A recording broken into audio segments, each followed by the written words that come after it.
Students, आज का जो लेक्चर है अपना भारत पर विदेशी आक्रमण के बारे में है कि भारत पे सबसे पहले विदेशी आक्रमण किसने किया, किस वंश से था, कब किया। ठीक है जी, इसके बारे में हमने पढ़ना है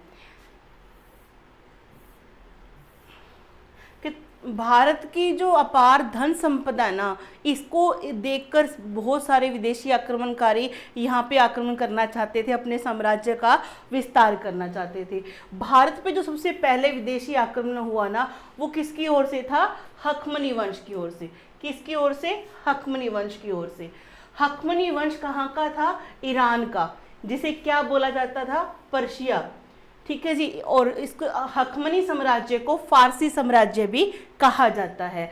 इसका एक शासक था जिसका नाम था साइरस द्वितीय। क्या नाम था?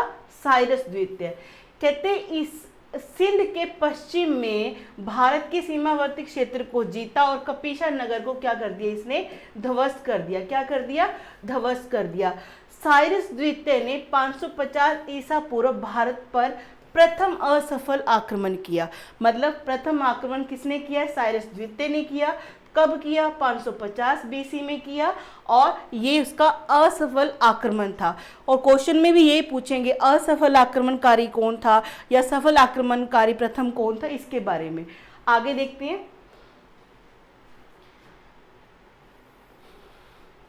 अब पढ़ेंगे हम दारा प्रथम के बारे में। ये हकमनी साम्राज्य का एक ऐसा शासक था जिसका नाम दारा प्रथम या फिर जिसे डेरियस वन दायर बाहु भी कहा जाता है। ये एक ही व्यक्ति के नाम है। इसने भारत पर आक्रमण करने में प्रथम सफलता हासिल की। कब? 516 बीसी में। कब की जी? 516 बीसी में किया। सर्वप्रथम इसने किसको जीता? गंधार को जीता।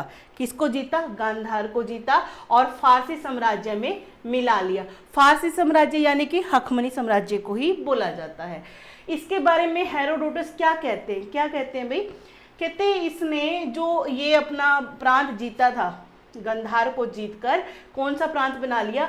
20वें नंबर का प्रांत बनाया था। भारत अभियान में उसका नौसेनाध्यक्ष कौन था? साइक्लेक्स भी उसके साथ आया था, शामिल था। ठीक है जी। इसके अगला एक शासक बनता है कौन? जरक्सीज। जरक्सीज जिसे शराइसिस भी बोलते हैं। ठीक है जी। इसने क्या किया? इसने अपनी फौज में भारतीयों को भी भर्ती किया, परंतु यूनानियों से हार गया। यूनानियों से मतलब सिकंदर से हार गया। अब यहाँ देखिए कि दारा प्रथम ने 20वां प्रांत बना लिया, भारत का गंधार को जीतकर, उस इलाके को जीतकर बना लिया, तो उसके अंडर ही हम आगे। तो हम भारतीयों को किसने अपनी फौज में भर्ती किया? जरक्सीज ने इसको भर्ती किया था, भारतीय लोगों को। किसने? जरक्सीज ने। आगे देखते हैं।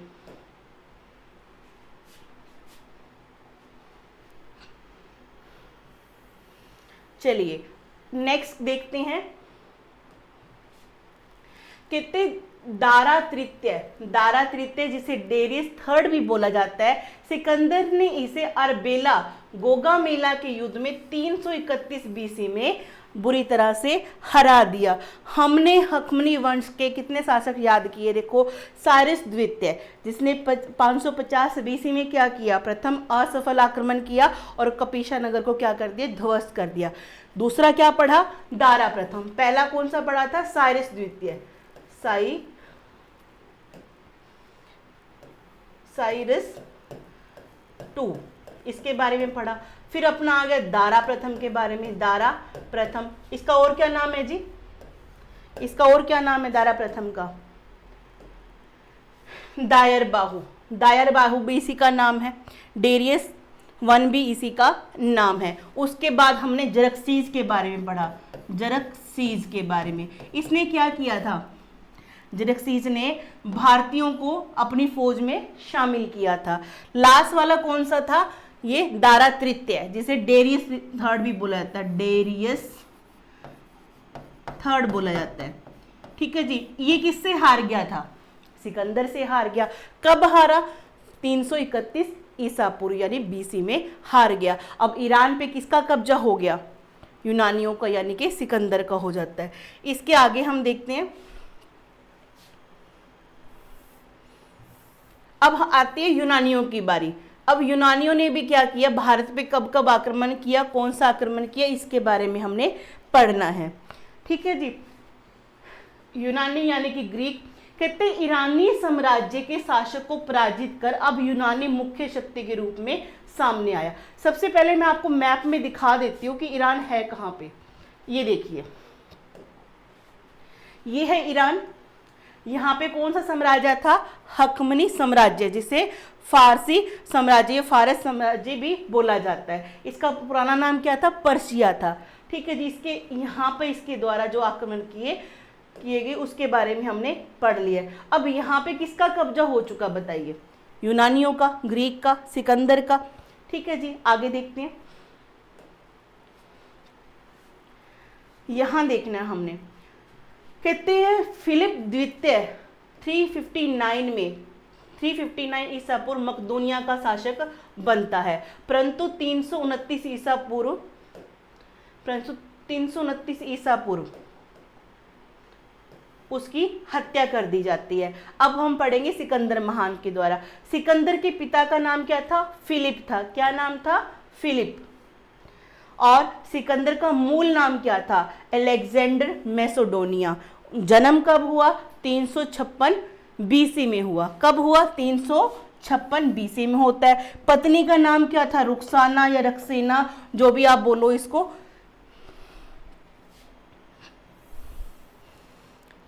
हाँ जी, कई बार एग्जाम में इनके घोड़े का नाम भी पूछ लिया जाता है। घोड़े का नाम क्या था, बुके फराल। क्या नाम था, बुके फराल। बुके फराल इनके घोड़े का नाम था। सिकंदर के गुरु का नाम क्या था, अरस्तु। सिकंदर के गुरु का नाम क्या था, अरस्तु था। और अरस्तु के गुरु का नाम क्या था, अरस्तु के गुरु का नाम था प्लेटो। प्लेटो जिसको प्लूटो भी बोलते हैं, और उन्हें अफलातून कहा जाता था। और इनके गुरु का नाम कौन, सुकरात। सिकंदर के गुरु का नाम बताइए, सिकंदर के गुरु का नाम अरस्तु, अरस्तु के गुरु का नाम प्लूटो, प्लूटो के गुरु का नाम सुकरात। ये आपने ऐसे याद रखना है। सिकंदर के गुरु का नाम अरस्तु, अरस्तु के गुरु का नाम प्लूटो, प्लूटो के गुरु के नाम सुकरात। ठीक है जी। सिकंदर 20 वर्ष की आयु में मकदूनिया का शासक बना था। कितनी वर्ष की आयु में, 20 वर्ष की आयु में ये शासक बनते हैं।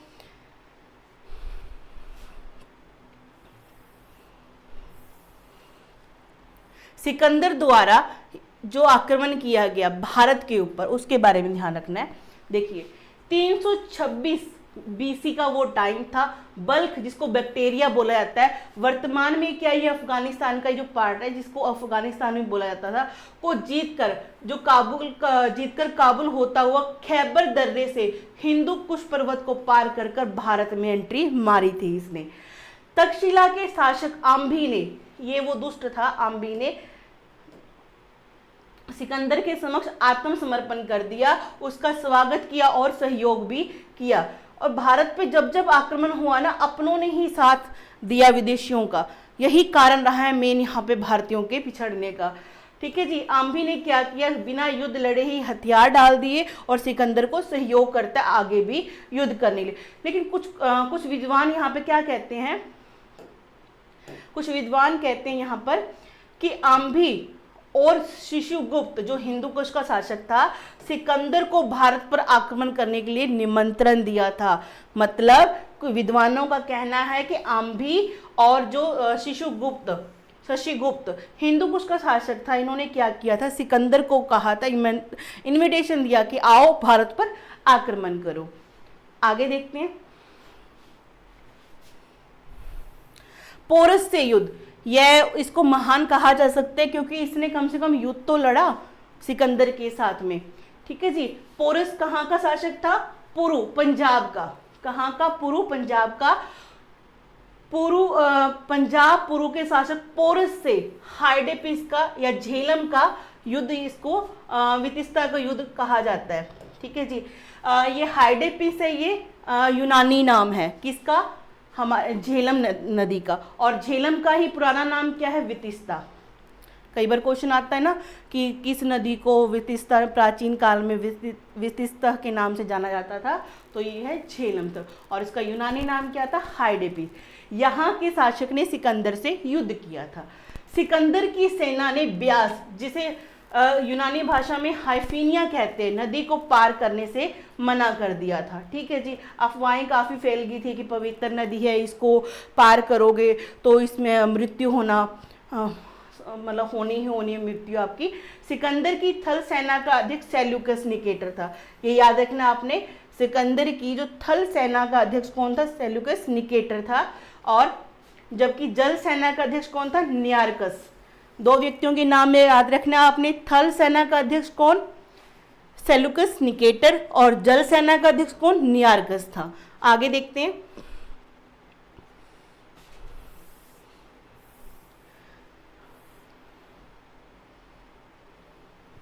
चलिए, कहते इस समय अशोक राजधानी मशगक एक क्या था, सीमांत गणराज्य था। यहाँ के पुरुष सैनिक मारे जाने के बाद यहाँ की स्त्रियों ने शस्त्र धारण किए। सिकंदर ने सभी स्त्रियों को क्या कर दिया, मौत के घाट उतार दिया। सिकंदर भारत में कितने महीने रहता है भाई, 19 महीने यहाँ पे रहता है। उसके बाद सेना ने व्यास नदी पार करने से मना कर दिया था, और वह अपने विजित क्षेत्रों को अपने सेनापति, यहाँ पे ये नाम गड़बड़ है, को मैं बाद में बताती हूँ, को सौंप कर थल मार्ग से 325 बीसी में वापस चला गया। और रास्ते में बेबीलोन की जगह पे क्या होता है, इराक में, ठीक है, इराक में बेबीलोन नामक एक जगह है, वहां पे 323 बीसी में क्या होती है, 33 वर्ष की आयु में सिकंदर की मौत हो जाती है। ठीक है जी, उसके विजय के उपलक्ष्य में निकेया और अपने प्रिय घोड़े बुकेफराल के नाम पे दो नगर भी बसाता है। निकेया और अपने प्रिय घोड़े के नाम पर क्या करता है, दो नगरों की स्थापना भी करता है। सिकंदर ने एशिया माइनर किसको बोला जाता है, तुर्की को बोला जाता है। सीरिया, मिस्र, इराक, ईरान, सिंध, गंधार, कंबोज जीत लिया था। मतलब सिकंदर को विश्व विजेता कहा जाता है, लेकिन वो विश्व विजेता नहीं था।